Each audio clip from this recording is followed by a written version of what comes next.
Hello guys, आफ्नो कामको व्यस्तताले गर्दा मैले छिटो भिडियो ल्याउन सकेन। त्यसको लागि म तपाईहरुसँग माफी माग्न चाहन्छु।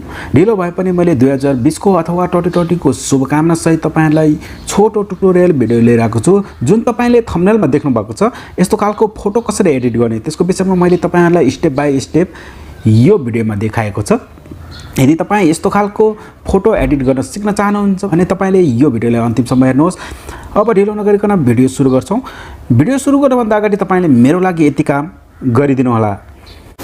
भिडियोलाई सबैभन्दा पहिला तपाईले लाइक गर्नु होला र तेज घले च्यानललाई सब्स्क्राइब गर्नु होला र छेउमा आएको बेल घण्टीलाई अलमा अन गर्नु होला नयाँ अपडेटको लागि। त्यसपछि तपाई तल रोलिङ गर्दै जानु होला। तपाईले त्यहाँ देख्न सक्नुहुन्छ एड अ पब्लिक कमेन्ट, त्यसमा टच गरेर तपाईको हिसाबले कमेन्ट टाइप गर्नु होला। म चाहिँ यहाँ अमेजिङ ट्रिक टाइप गरिसकेपछि तपाईले यो चिन्हमा टच गरेर सेन्ड गर्नु होला। अब सुरु गरौँ भिडियो।